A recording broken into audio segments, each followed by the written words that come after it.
Hours International, 7:30 p.m. over here in Tehran, where Press TV is.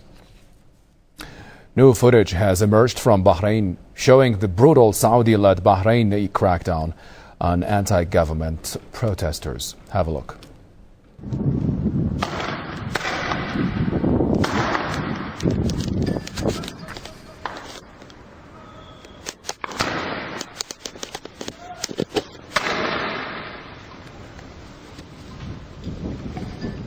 The footage shows Bahraini police officers firing randomly at residential buildings. It also shows Saudi and military vehicles being transported around the Persian Gulf Sheikhdom. Saudi-backed forces are seen attacking women with tear gas. The brutal crackdown in Bahrain has led to the arrests of hundreds of anti-government protesters.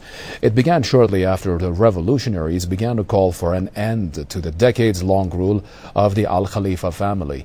Activists say that dozens of peaceful protesters have been killed. According to some estimates, the regime forces backed by Saudi troops have also destroyed about 30 mosques. Iranian students have demonstrated in the capital Tehran to condemn the deadly crackdown on anti-regime protesters in Bahrain. The demonstrators from El Musanat University gathered around a mock Pearl Square, which was the epicenter of anti-monarchy protests in Manama.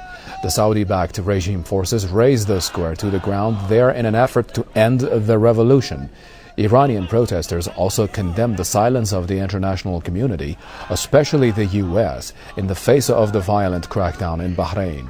Meanwhile, Iranian school students gathered in front of the United Nations office in Tehran to show their solidarity with Bahraini people. They called on the UN to take action against the Saudi-backed suppression of opposition protests in Bahrain. In Yemen, anti-government protesters have staged fresh rallies in the capital Sana'a and several more cities insisting on the immediate resignation of President Saleh.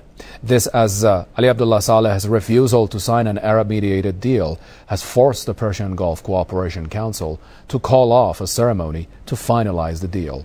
The ceremony was due to be held in the Saudi capital Riyadh on Sunday.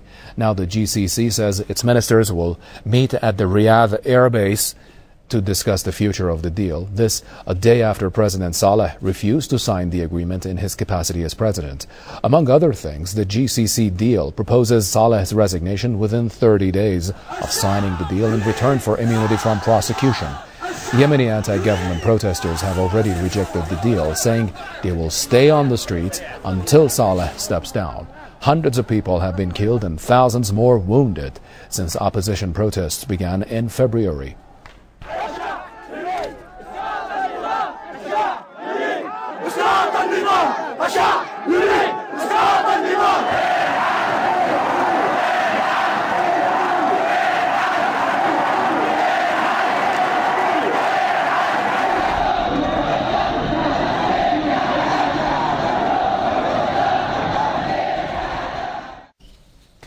Tensions between Libya and its former allies are running high as foreign embassies come